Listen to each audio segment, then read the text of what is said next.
पूर्व राष्ट्रीय महिला कांग्रेस अध्यक्ष अनीता वर्मा ने हमीरपुर में पत्रकारों से बातचीत के दौरान विपक्ष पर जमकर निशाना साधा है। अनीता वर्मा ने कहा कि केंद्र की मोदी सरकार ने गैस के दामों में वृद्धि करके देश की जनता पर आर्थिक बोझ डालने का काम किया है।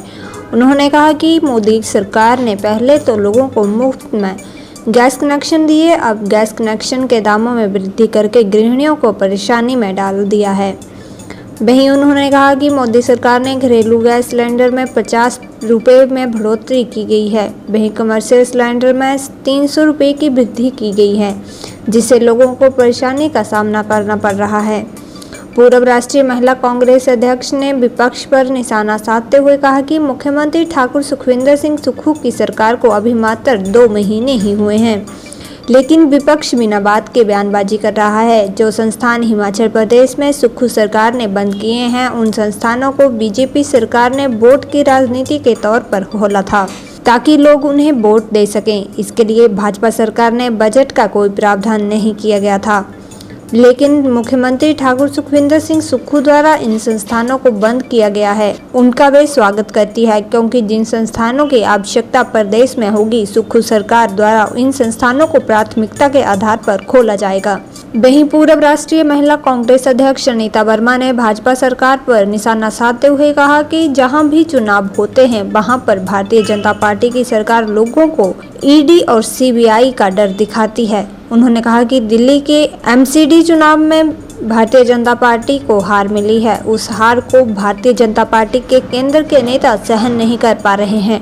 अगर कोई घोटाला हुआ है, उसके ऊपर संवैधानिक तरीके से जांच होनी चाहिए, लेकिन ईडी और सीबीआई का डर दिखाकर लोगों को धमकाना गलत बात है। उन्होंने कहा कि भारत में लोकतंत्र है, लेकिन भारतीय जनता पार्टी की सरकार में लोकतंत्र का सही उपयोग नहीं किया जा रहा है। ऐसे है कि अभी जो आपके नॉर्थ ईस्ट के इलेक्शंस ख़त्म हुए हैं, उसके बाद ही एकदम इन्होंने वृद्धि की है। असल में गैस और जो पेट्रोल है, इनके दामों को बढ़ाकर ही जो पैसा है वो सेंट्रल सरकार अपने लिए यूज़ करती है, किसी भी और हेड में यूज़ करती है उसको। तो इन्होंने इलेक्शन करके तो बढ़ाए नहीं, और जैसे इलेक्शन ख़त्म हुआ, इन्होंने एकदम गैस के जो कीमत है वो बढ़ा दी है। आज की तारीख में आपने मुफ्त के गैस सिलेंडर्स दिए, चूल्हे भी दिए, और साथ में आप कीमत भी बढ़ा रहे हो। लेकिन आपने जिनको मुफ्त के गैस सिलेंडर और चूल्हे दिए थे, उनको ये तो नहीं बोला था कि आपको जीवन भर हम एक सिलेंडर देंगे। अब मैं ये सवाल पूछना चाहती हूँ कि आपने गरीबी को देखकर उनको सिलेंडर और चूल्हे दिए थे, आज वो लोग कैसे खरीदेंगे? जैसे हिमाचल में 1200 रुपये का एक सिलेंडर हो गया है, उसको वो कैसे खरीदेंगे? और ऊपर से आपकी जो सिक्योरिटी है, अगर आपने एक सिलेंडर लेना है तो 2300 रुपये है। सिक्योरिटी क्या होती है? सिक्योरिटी होती है कि अगर आप उस चीज़ को वापस करेंगे तो आपको वो पैसा मिलेगा।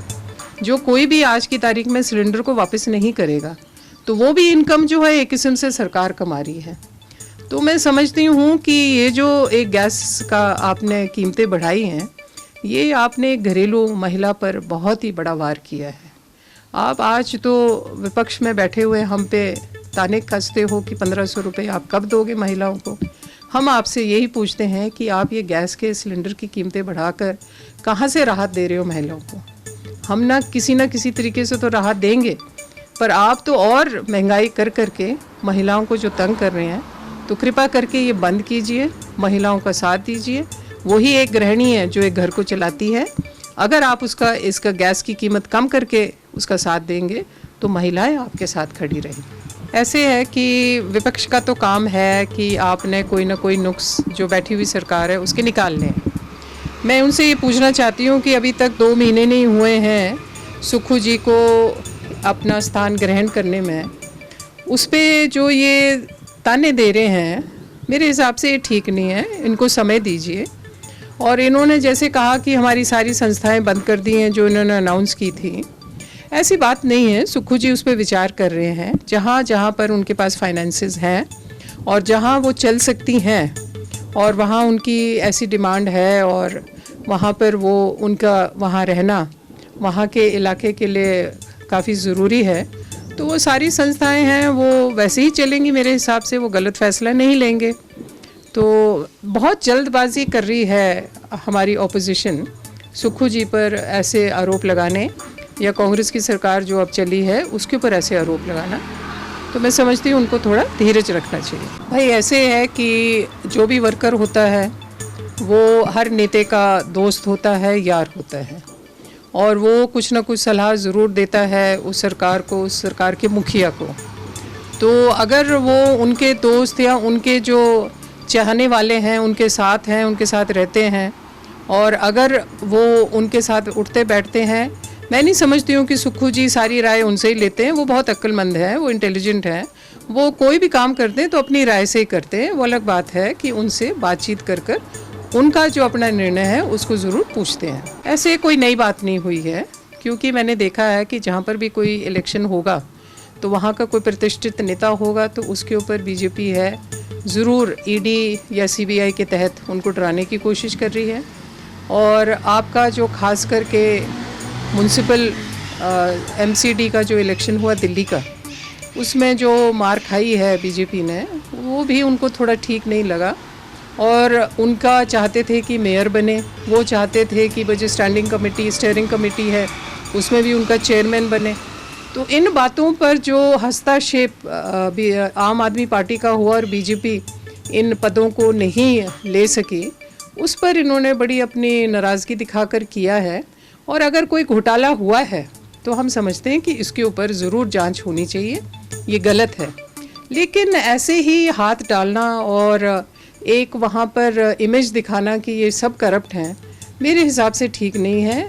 ये डेमोक्रेसी है, डेमोक्रेसी को चलना देना चाहिए।